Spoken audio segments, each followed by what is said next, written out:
Okay, another day, another question. How do you deal with creative burnout? How do you deal with creative burnout? Creative. Oh God, I don't. No, I'm just kidding. I spent about 7 years teaching English and especially American pronunciation. I built a pretty good client base. Built a very good TikTok following. I have about 90,000 or 80,000 subscribers on TikTok. And things were going really well, but I got so sick of doing it, and I had a Telegram channel on English, and every post that I had to make was like torture. It was like forced labor.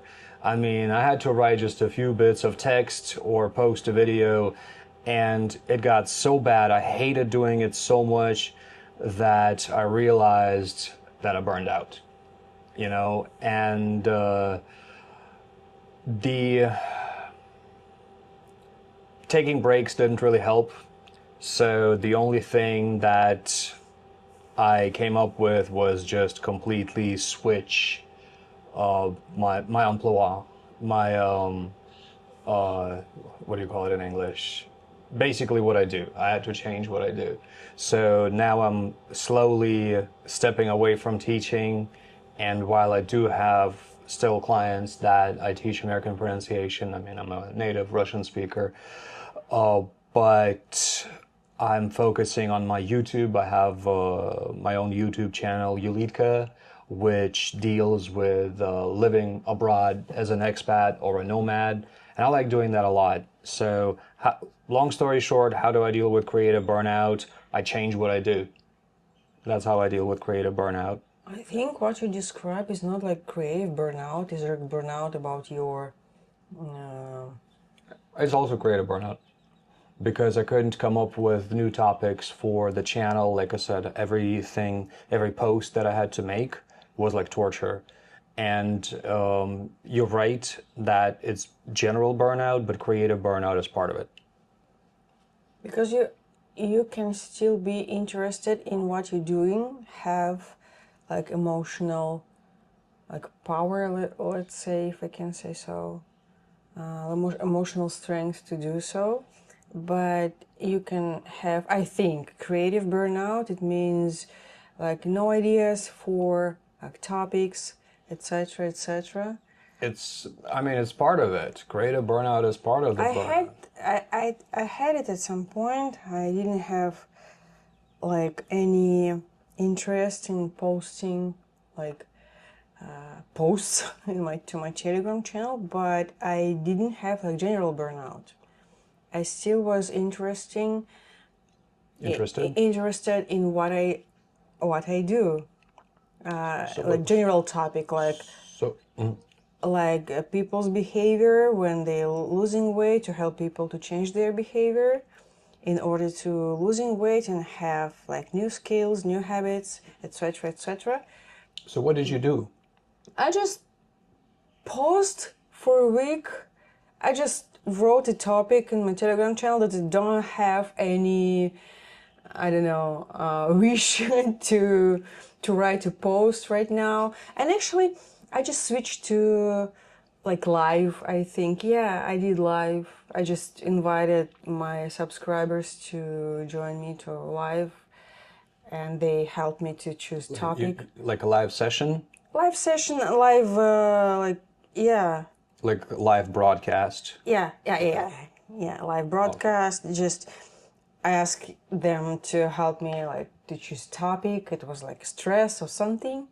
Yeah, I just did like live broadcast because I felt that I can do it, and yeah. So I think, I mean, with creative burnout, with any kind of burnout, butting your head against the wall is probably not the best idea. Like trying to force yourself to keep doing stuff. I mean, you're just gonna burn out even more if you do that. But I think the recipe is to, create some sort of changes that you'll be satisfied with. Either if it's not like a complete burnout and just creative, just switch the angle of how you do your work.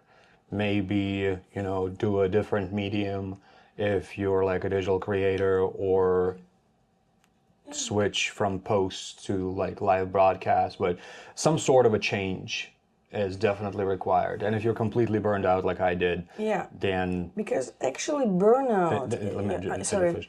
If you're completely burned out like I was, then change like your like what you do entirely. And actually it's like always good idea to have rest. To take breaks. To take breaks, to have rest, to like To rest, yeah.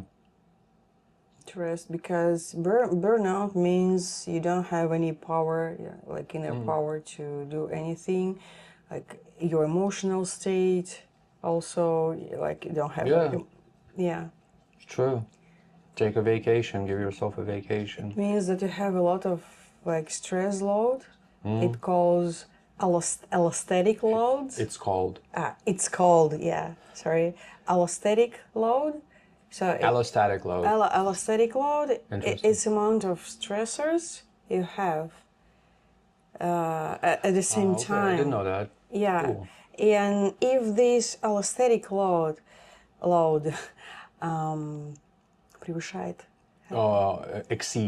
exceeds your recovery The and rate. ability Okay. to recover, so sooner or later it will lead you to burnout.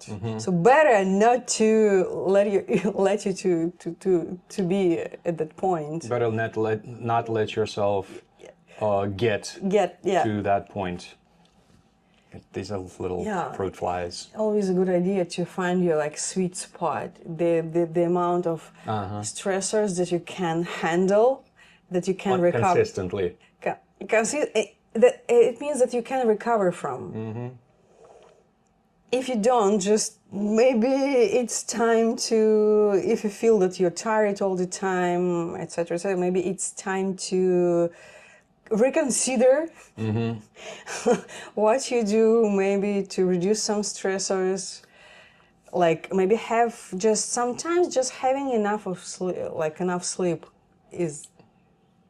You mean reconsider what you do like as a profession, or reconsider what you're doing, like the things that you're doing for your profession?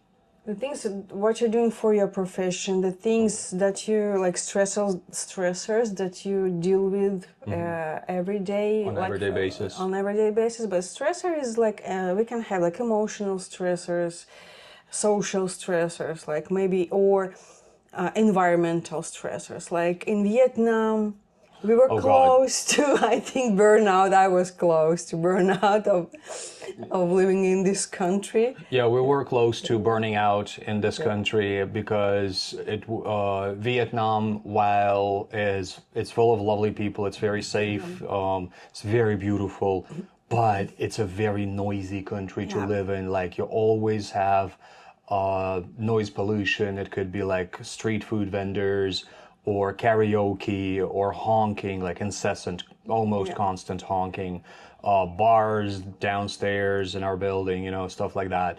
So it makes it very difficult to work and just be, because you always got noise. You can't just listen to yourself. If you're used to living like that, and you can filter it out, many Vietnamese who were born there obviously will be used to living like that. But I wasn't I wasn't the only child, but my brother was significantly older, so I was raised as the only kid in the family, and it was quiet, and I lived in a big apartment. So in order to be able to concentrate, I need quiet. Yeah, that means that if something is a stressor for you, it doesn't mean that this is going to be a stressor for another person. Of course. It's very individual. Yep. So for me, it was really stressful. It turned out that it's really stressful. And we just, like, I escaped. Yeah, both of us did escape to Thailand. So How do you deal with creative burnout? Have you ever burned out from anything? Please, please write it in the comment, and maybe you got some useful tools that I don't know. So I would definitely like to hear from anybody if you did have an experience like that. And if you got your own question that you would like us to put in the hat, bring out the hat. Yeah. Bring out the hat.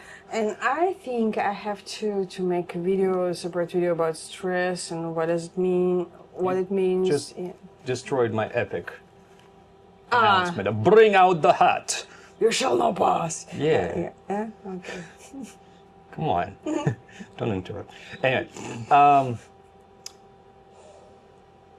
was going to say something. Yeah, anyway, if you have a question of your own, please write a comment. We'll drop it in the hat. This is our hat. And yes, you should do a video on stressors, but I'm going to pull our next one that we're going to discuss tomorrow.